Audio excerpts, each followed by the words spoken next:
So I think the point of going is following the example of Jesus. He came for us to a world that was broken. Through him, we have that hope that even in the midst of the world falling apart, we can cling to him. And there's people who don't have that peace, that joy, that comfort, that life. I think God taught me how to be vulnerable, because at the beginning of the trip, I would never said, oh, yes, I would do this right now. And at the beginning, I got there and I was standing at the back of the kids that were in VBS, not singing or dancing. But the last night we were there, I was doing karaoke, singing and dancing in front of half the ladies in the home and then all their children.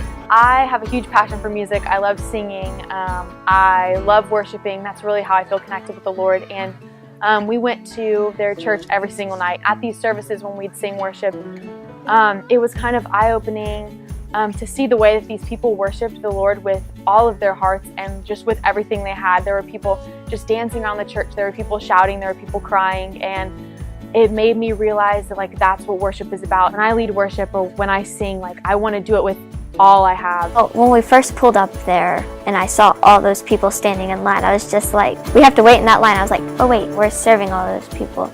I always thought people that were not in a home or not in a good situation at that time wouldn't be very thankful or grateful, but a lot of them were really thankful for what we were doing there.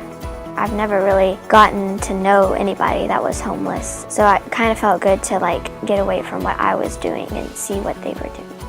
I feel like I really got closer to God by doing His work.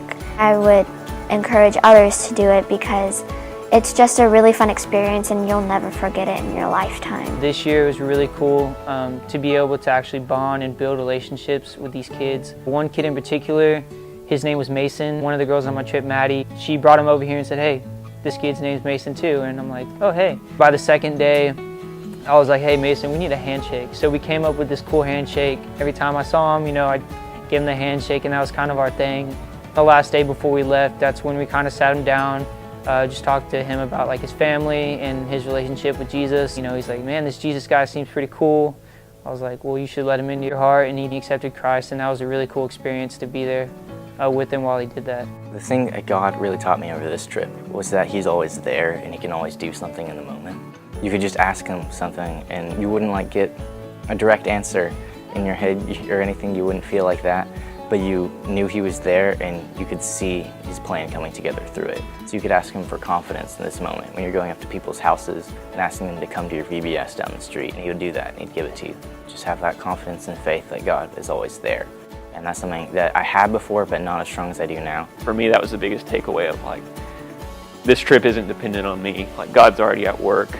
I get to be privileged to be a part of it. The Lord is moving in so many different ways all around the world, and you can be of completely different backgrounds and still come together with just that common thing of we love Jesus and we want to live our lives for Jesus.